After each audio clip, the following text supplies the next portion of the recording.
After investing in Canadian real estate market for the past decade, I've decided to just sell everything and time to reposition, regroup everything, and started building that portfolio somewhere else again.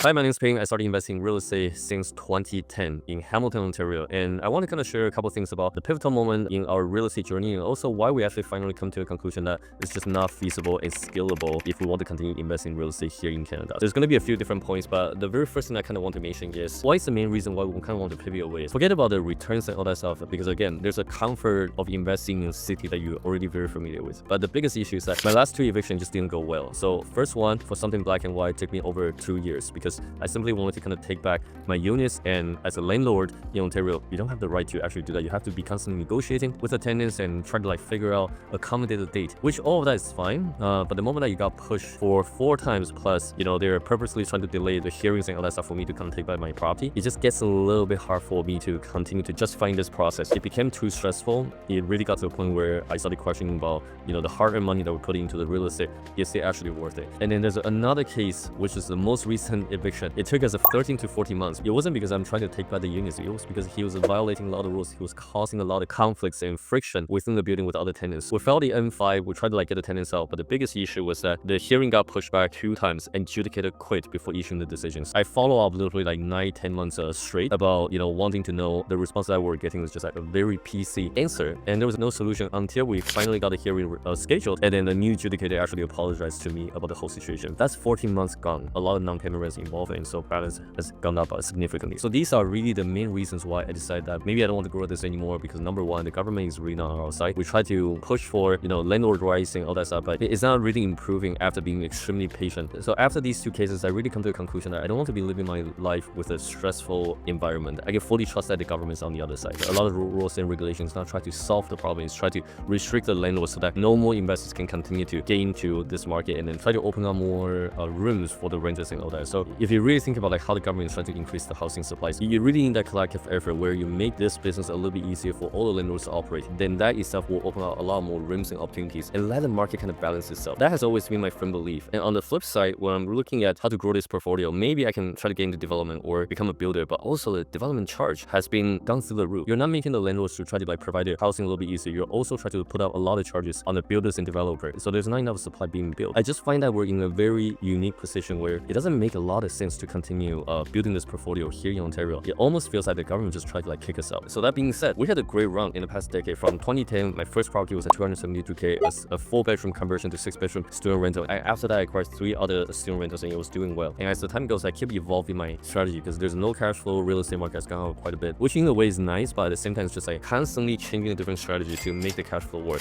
This past few years, right, the only way that could work is by leveraging CMHC MLI Select, which is a great loan product, but at the same time, we're pushing up to 95% loan to value. This concept is really scary to me because in order for the number to work out, to be able to cash out effectively, sell the benefits of 5% you own a massive building. But the problem that I'm seeing is that if the market shifts to a different direction, kind of like what we're currently going through, you really don't have a lot of cash flow to sustain this building. You're in the red already right away. And on top of that, if there was one tenant that's causing issue with the building, it becomes really challenging to recover from that kind of situation. I decided not to go against the wave anymore. This wave pushed us to a really nice position, but at the same time, the wave has gone. And I no longer want to be chasing the wave or kind of go against the other wave. I want to kind of ride another wave in a completely different market. And this is why we came to the conclusion that the cross-border investing is the way to do it. And I want to give you an example. The most recent project that we had was a bungalow in Hamilton where we legalized the basement, so make the bungalow into 2 different units, and we also converted the garage into a garden suite. Overall, we spent about 400K, capital requirement into this project for the permitting process, contracting, and obviously all the supplies and all that stuff. It's 400K, and that property is generating about $1,000. It's okay, not too bad, but at the same time, I'm really concerned about doing the refinance of that building because then the cash flow is going to sacrifice. There's another project that we acquired in Ohio. It's a side-by-side duplex, 147K only. Almost turnkey. There's a bit of value add that we had to do. So this property we actually got it all cash. Just happened to be in the position where we could just acquire this one without any mortgage. It has been great. The property is currently cash flowing about $1,200. Again, no mortgage, but after paying out everything, including utilities and property managers and all that stuff, we're still cash flowing about $1,200. So I do this type of 2 comparison. Total capital requirement for the duplex is about 180K, and then cash on cash return, I think we calculated about 8 to 9% versus Hamilton market, $1,000 times 12, so 12K minus 400K. So really, we're looking at about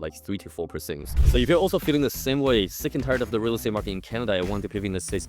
definitely watch until the end because I'm going to show you two different approaches, active approach and passive approach, at the end of this video, and you're going to get tons of value for it. And let's make sure you like and subscribe, and let's get back to the video. So when I'm seeing about these type of portfolio and performance on the project that's at a lower scale, it makes a lot more sense for any investors who want to expand or even just want to, get into the real estate to buy something that only requires half of the capital but double the return. On top of that, the currency exchanging, all that stuff, I don't foresee Canadian dollars being strong in a very short period of time. This wave, there's a tariff and the tension between US and Canada, it's going to continue to rise for the next few years. So I want to put a sum on the current portfolio. I want to reallocate the funds into the US. So just by shifting it to a different market, that's not too far away from us. You're already getting 4 to 5x, including the currency exchange, in the return that we're seeing. And these are just the back-end data that we're seeing. It becomes a very easy decision to make afterwards. I'm going to be offloading a lot of properties. So we have about 80 plus units, not down to half of that right now. I'll probably continue to offload it. There's a certain properties I might be holding a little bit longer, but the goal here is to finally just cash out everything, reallocate the funds into a different market. That actually makes sense. Cash flow from day one, landlord-tenant board is going to be a little bit more landlord-friendly, or in some cases, I would call that a fair system where we can collect a security deposit. We can actually get the tenants out. If we don't find that it's a good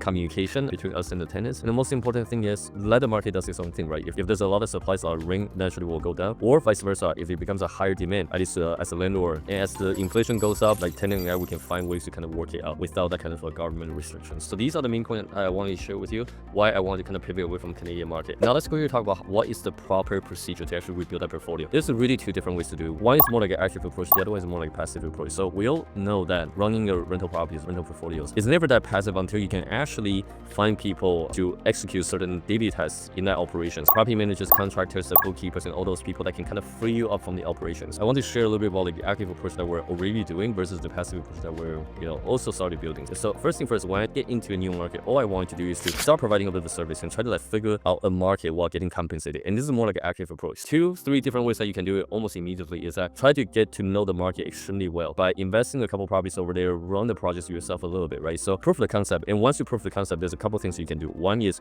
you might be able to source the same type of deals for your investor. You can raise a bit of capital, close on the property with other people's money, provide a bit of return, right? Use a joint venture structure to actually expand your portfolio. Another way is you can secure a property, wholesale it back to the people who also believe in this direction. And if they do agree with your projection, they recognize that it's a way better deal compared to what they can find on MLS. It becomes a very natural transaction for you to take a bit of finder's fee or wholesale fee / assignment fee for this type of service. On top of that, you can also be a service provider for financing solution. Anybody who pivot into the States, if you can kind of find ways to offer a mortgage, without any US credit, that can be another way to kind of monetize this whole process. And also coaching consulting is another way, right? If you're very familiar with the market, you can naturally do all of that. So I like to run a active business initially because number one, building a portfolio is still going to be active. So you might as well be super active and be very productive with your time. Have that cash injection every single month through your service, and then you can potentially reallocate those funds into more like a passive approach. So quickly talk about some of the passive approaches that we're doing. Syndication is one of them. There's a couple of other projects that we invested in. Those are syndication projects where we're not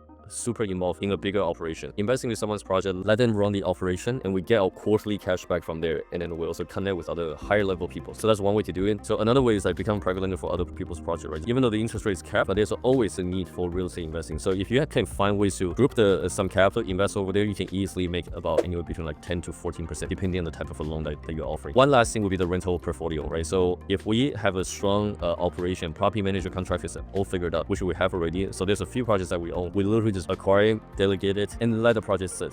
So it's a very straightforward model, but for the next 2 to 3 years, I always want to kind of emphasize a little bit more on the active approach. Then I can start taking more aggressively towards that passive approach and build that rental portfolio. And if you want to know exactly how we do either one active approach or a passive approach, or you simply just want to know the steps to actually get into real estate investing in the US market, there's another video that we outline the steps that you need to take for the first 30 to 60 days, and this will help you really kickstart your journey pivoting to the US market.